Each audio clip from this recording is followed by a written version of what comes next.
ജീവിതത്തിൽ ഒത്തിരി നഷ്ടങ്ങൾ സഹിക്കുന്നവരാണോ നിങ്ങൾ?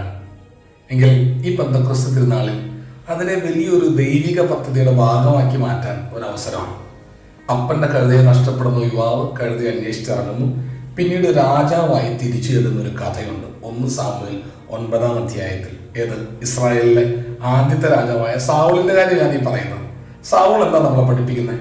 ചില നഷ്ടങ്ങൾ വലിയ പരിശുദ്ധാത്മാഭിഷേകം സ്വീകരിക്കാനായിട്ട് ദൈവം തന്നെ ഒരുക്കി വെച്ചിരിക്കുന്ന അവസരങ്ങളായിരിക്കാം.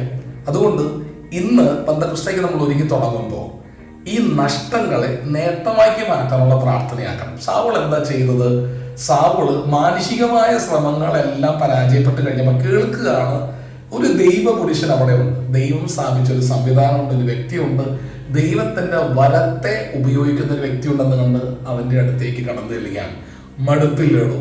ചില നഷ്ടങ്ങളും നികത്താൻ ഓടി ഓടി ഓടി ഓടി മടുത്തില്ല.